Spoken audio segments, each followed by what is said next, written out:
Today's episode is a fun one. Have you ever been personally victimized by a spicy chestnut mare, aka firecracker, aka dragon horse? You probably have. I think we all have. Who hasn't been personally victimized by a red mare? We all know it is a stereotype.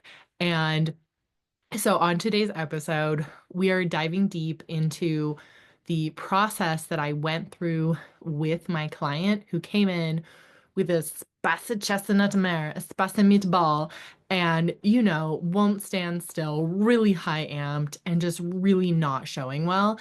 And I'm going to break down exactly step by step what I did with her and the process that turned it all around so that you too can apply this in your own writing. It's great. And as a reminder, on April 1st, starting a new cohort of mental gym for equestrians. If you ever second guess yourself, even though you know what you need to do, if you tighten up under pressure, no matter how much you prepare mentally, if you ride one way at home and a completely different way at a show, this isn't a skill problem. It's a subconscious programming problem. Your brain is designed to protect you, and if it senses any threat, so we're talking fear of failure, embarrassment, judgment, your brain will hit the brakes, literally. Inside Mental Gym for Equestrians, we rewire these blocks and get your subconscious brain and your nervous system on board with success so that that version of you as a rider, the version of you who rides with unshakable confidence, who stays calm and sharp under pressure, the version of you who stops second guessing every maneuver, it's not something you try for. It becomes who you are because you don't need more saddle time. You don't need a better horse. You don't even need a new trainer. You just need to release that calm, confident, capable cowgirl that is buried under subconscious patterns that don't serve you anymore. This is exactly why I created Mental Gym for Equestrians and what we do inside this program. Created it to help riders rewire their minds, reprogram their nervous systems, and step into a level of confidence and performance that feels effortless.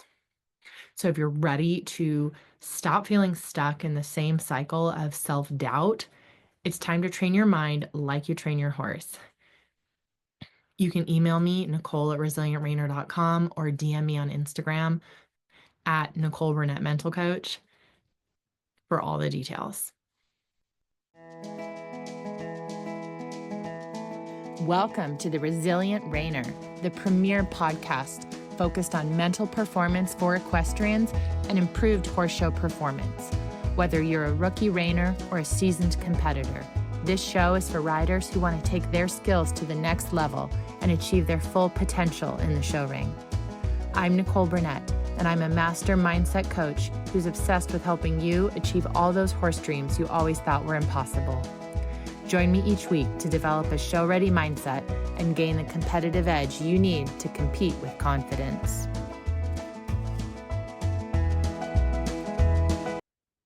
She could already feel it slipping before she even walked into the pen. That familiar creeping tension just slithering up from her gut, wrapping itself around her lungs, squeezing just enough to make every breath too short. Her mare felt it too.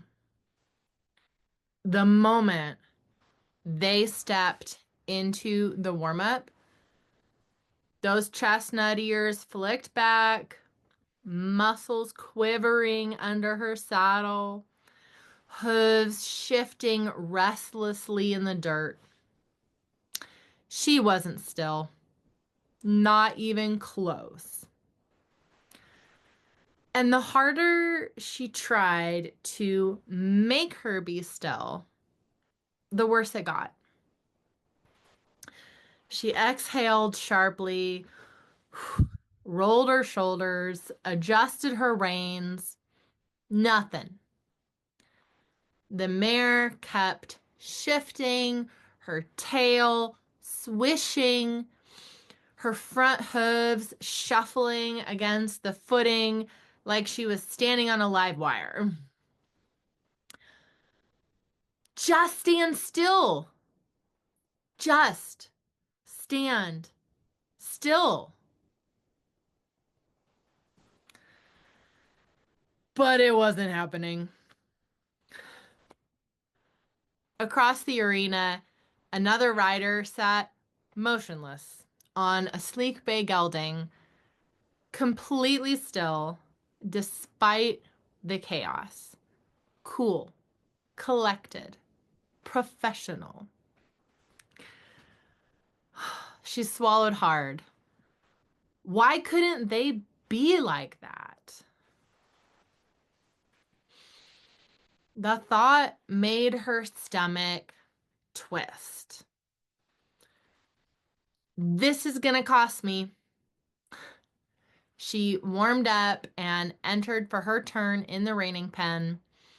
She could feel the judge's eyes on her, hear the creak of her leather saddle and of dirt shifting under restless hooves, could sense the expectation that she should be better at this by now.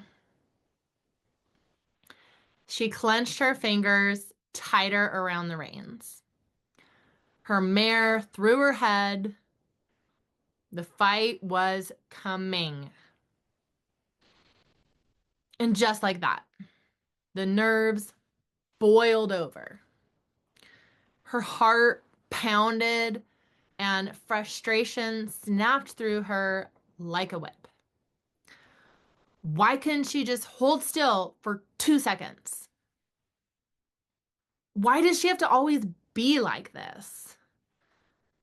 Why does it feel like I'm fighting her before I even get the chance to prove myself?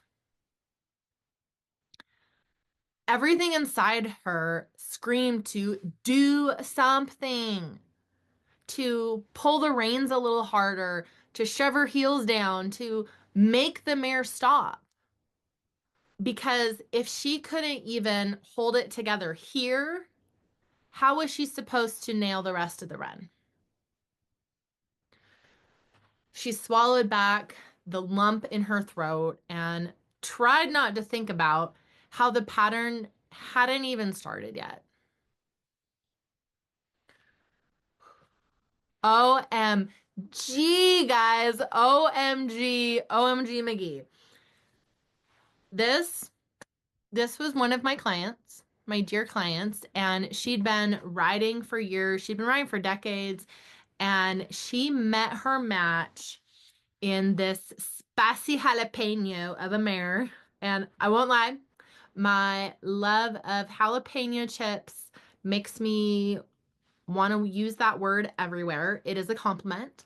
And oh, baby, was this a challenge?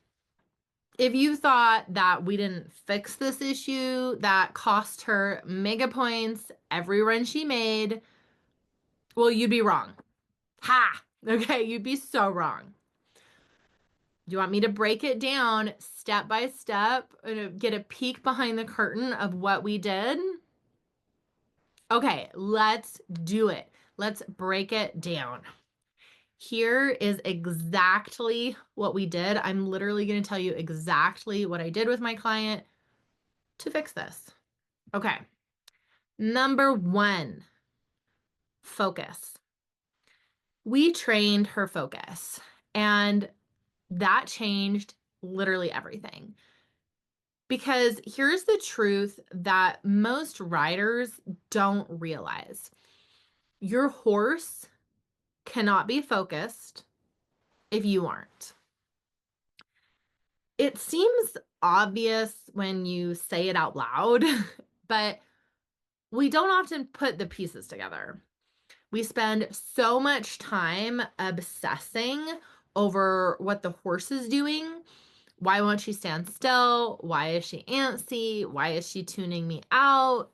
But the real question is, where is your focus? Because if your mind is scattered, if your energy is tense, if you are already bracing for a fight before you even walk in the pen, your horse feels it. Your horse absolutely feels it. And that's exactly where we started. Before we trained her horse's focus, we trained hers. Before we think about asking her mare to settle, we made sure that she could settle. Before she could expect clarity from her horse, she had to bring it to the table first. Focus isn't just paying attention. It's knowing exactly where to put your energy. Are you locked in on the right things, or are you spiraling about what might go wrong? Are you fully present in your body, or are you lost in your head? Are you anchoring your horse? Are you a grounding presence? Or are you hoping that they just magically settle on their own? For my client, the second we shifted her focus from fear of what might happen and how her horse wouldn't settle to clarity on what she wanted to create, the energy changed.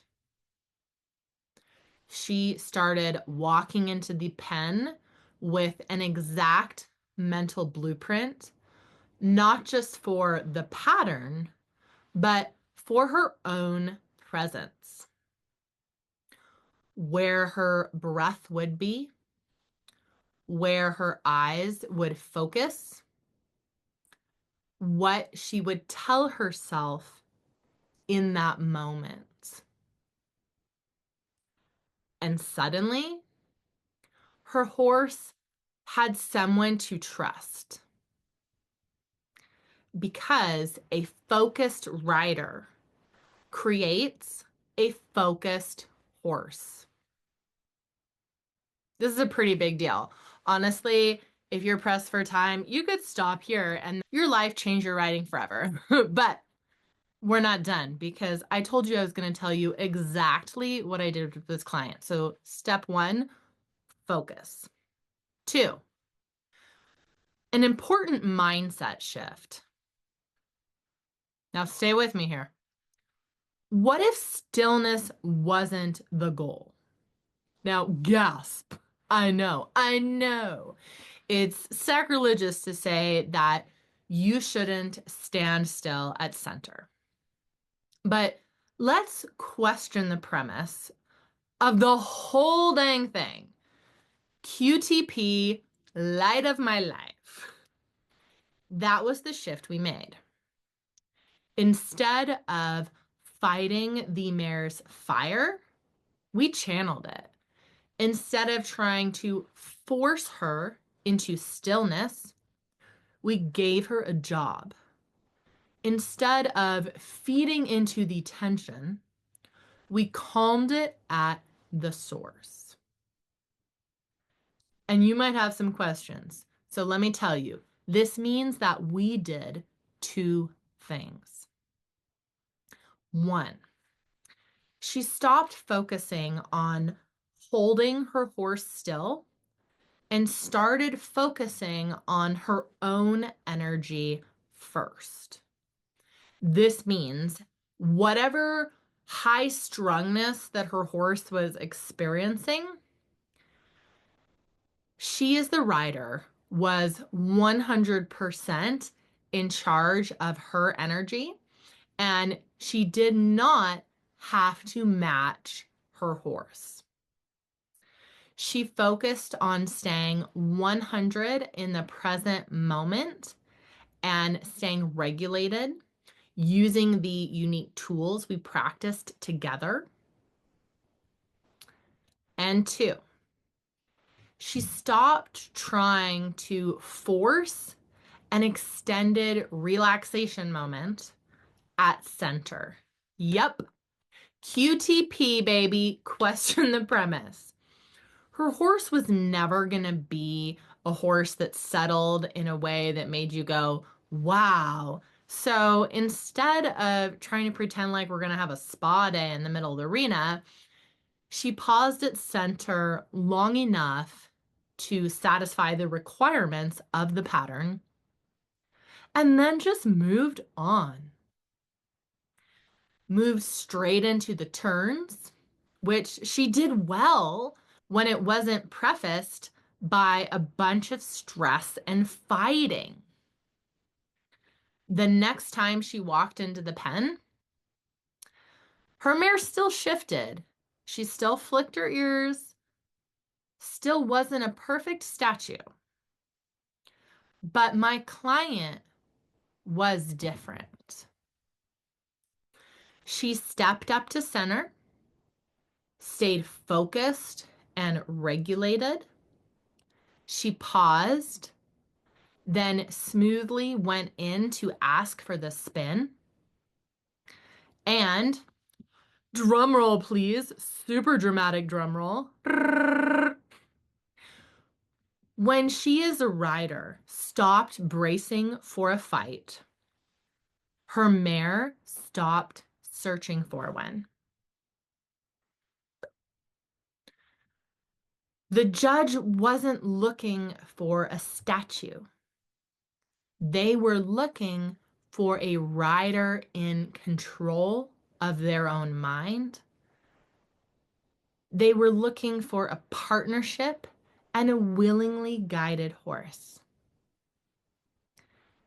And oh my goodness, she did not just go through the pattern, she owned it. Oh my gosh.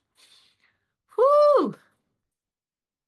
If you are stuck fighting stillness, you're asking the wrong questions.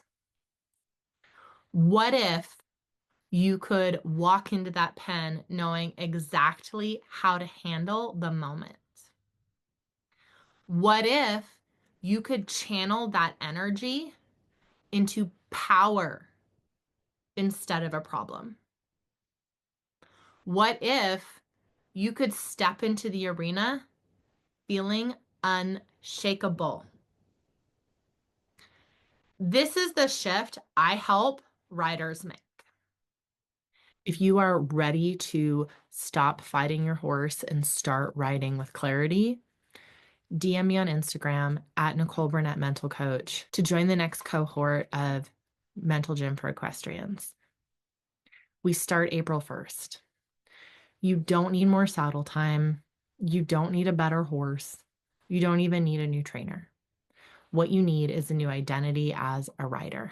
The version of you who rides with unshakable confidence, the version of you who stays calm and sharp under pressure at those big shows, the version of you who stops second guessing every maneuver.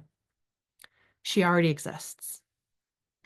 She's just buried under subconscious patterns that don't serve you anymore. This is exactly why I created the Mental Gym for Equestrians, to help riders rewire their minds, reprogram their nervous systems, and step into a level of confidence that feels effortless. If you're ready to stop feeling stuck in that same cycle of self-doubt, it's time to train your mind like you train your horse. I'll see you inside.